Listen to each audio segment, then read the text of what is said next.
is part of the ongoing Twitter education program from Robert Kiyosaki and Rich Dad. And if you're not part of it, please join me on Twitter, because I'm generally twittering about once a day, or maybe once every other day. But anyway, this one is Bitcoin versus debt, and it got a lot of responses. I don't know how many thousands it did. But just FYI, Bitcoin came out in 2009, and I didn't really hear about it until 2011. But I didn't invest in it simply because I don't understand it. I don't like to put my money, I'm just not a gambler. I just don't like to gamble. So I would prefer to study and learn and then invest. For example, is when I came back from Vietnam in 1973, I wanted to learn to invest in real estate. And I asked my rich dad if he would teach me. And he says, no, he says, that's not his job. So I took real estate courses. And I still take real estate courses. I make fortunes in real estate. But most people are gamblers. They think they can walk on water and they can just buy something and they're Donald Trump next week or something. But even Donald Trump started really, really small. He and I have been friends for about 8 years working together.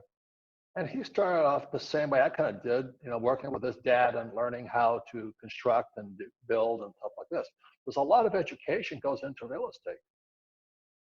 And then for him to build these huge high rises today and mega projects, you still start small. So this tweet here is Bitcoin versus debt. So in 2009, Bitcoin was born. I did not buy, did not understand. Instead, the markets had crashed in 2009, and I thought I had died to gone to heaven, because interest rates were coming down as well as prices were coming down. While most people were hiding in their bunkers, sucking their thumb, I thought I died and went to heaven. But I had already had probably 25 years of experience in real estate. So my partner and I, Ken McElroy, we borrowed about $300 million, and we bought 7,000 rental units over this time. So the crash of 2008 made us extremely rich. Not only that, but it's more than just money, is we use debt. And I don't know if you know this, but in 71, the US dollar became debt. So I don't save money. So we use our money because we use our brains and our education, and made millions. So it's not the lesson. It's not the asset. It's not Bitcoin or stocks, bonds, mutual funds. It's not houses. It's not anything. It's the investor. If you're stupid, you're not going to make any money anyway. I've talked to so many people who, during that period of 2008 till today, they did nothing. And you could have made fortunes in that time and paid no taxes if you had real financial education. But unfortunately, as you know, most people go to school to get a job, work hard, save money, get out of debt, and invest for long-term, a well-diversified portfolio, stocks, bonds, mutual funds, and ETFs. And that's why they're broke today.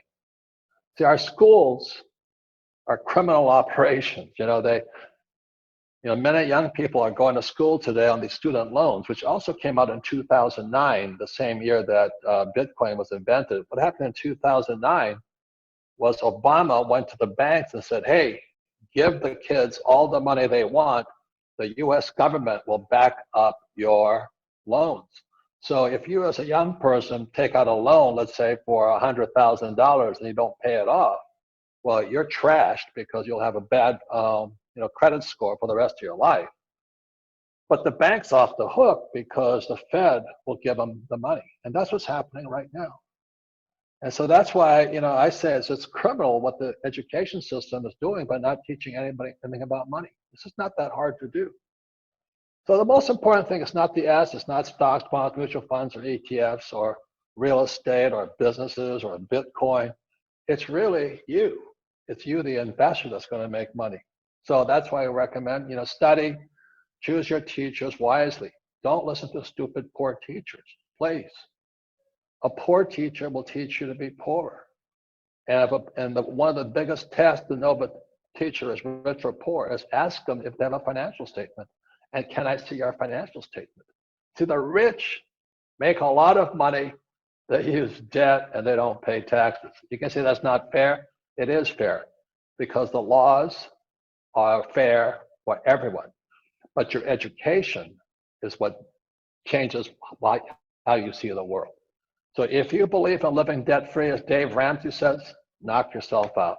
If you want to cut up your credit cards, like Susie Orman says, knock yourself out. I love my credit card, but I have financial education and I don't get in financial debt. I invest my time and money in my brain rather than listening to poor teachers.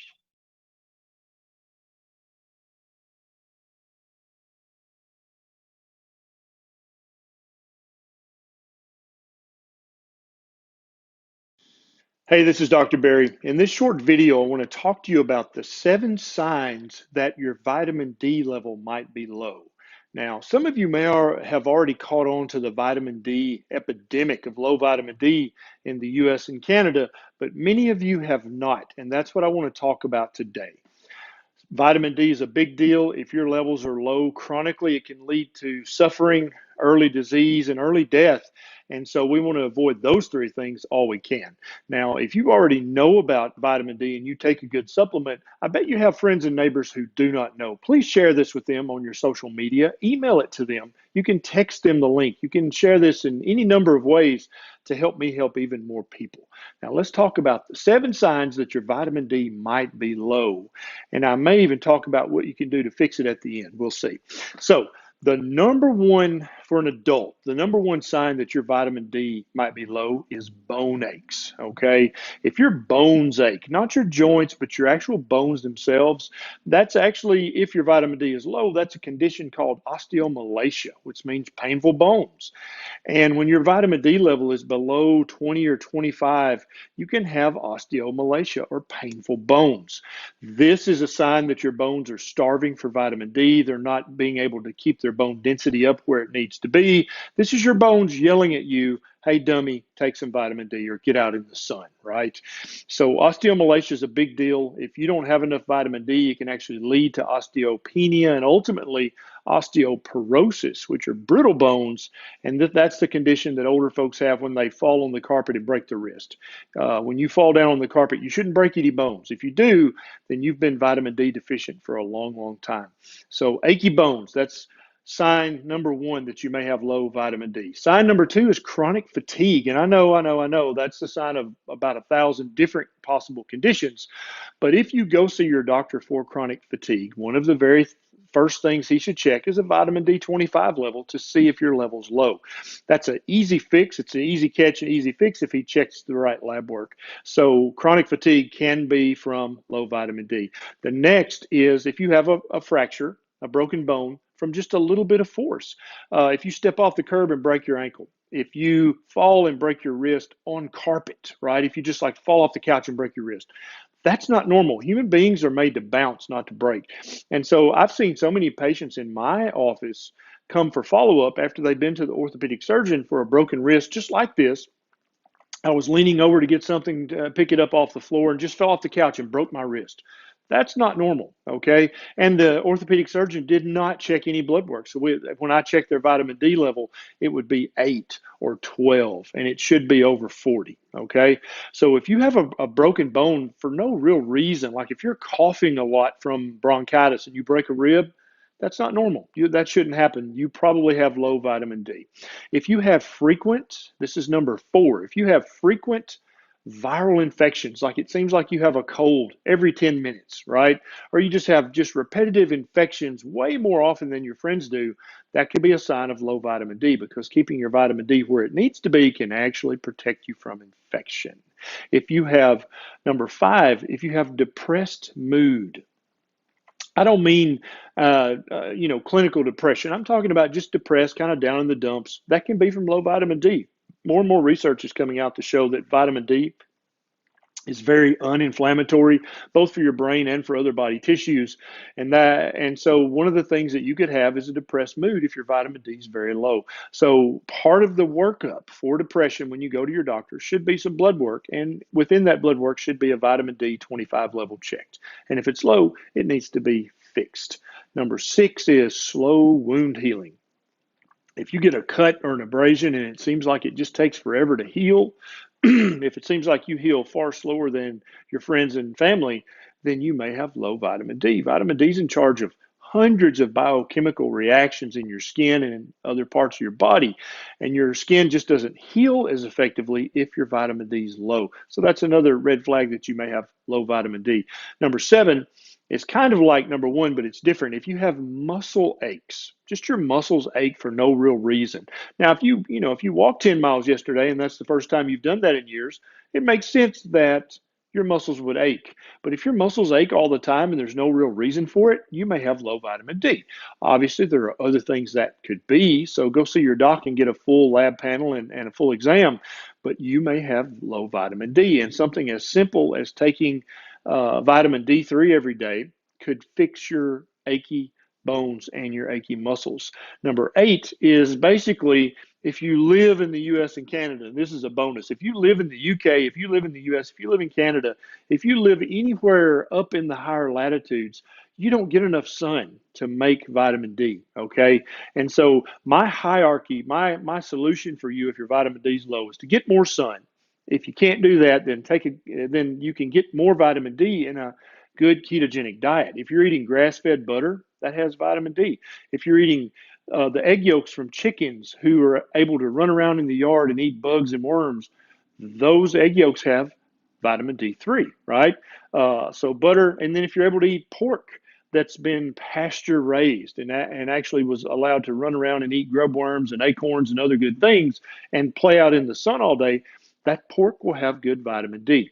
And so I'd much prefer you get your vitamin D from the sun and from your diet. But if you just have to have a supplement, then make sure you're taking a good vitamin D3 supplement, not D2. Maybe your doctor says, oh, you need to take this vitamin D2 once a week or once a month. Don't take that. It's just not as well absorbed as vitamin D3. Vitamin D3 is a much more natural way to take it. And so if also, a lot of people think dairy is a good way to get vitamin D. It's a terrible way to get vitamin D. It's been fortified with vitamin D2 as well, which is, again, not as well absorbed. So if you can't get it from the sun and you can't get it from your diet, then take a supplement. And some people need to get it from the sun, from their diet, and take a supplement. It's up to you. You decide which one of those people you are. But if you do take a supplement, make sure it's vitamin D3. Make sure it's in an oil-filled gel cap, and make sure that the oil they use is not soybean or canola oil. You can get one off Amazon with olive oil, and that's much preferable to taking one with canola or soybean oil. So there you go, the 7 signs that you might have low vitamin D. And then just a bonus, if you live in the US or Canada or the UK, then you're at very high risk of having it because there's just not a lot in the food supply and you don't get enough sun to really make up the difference. Now, if you enjoy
She had gone to the store. She had a daughter with her. The daughter did not have a mask.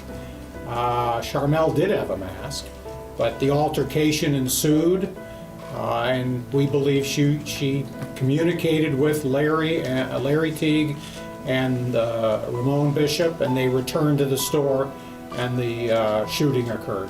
When I found out what had happened to him, it really broke my heart because I know what kind of person he was.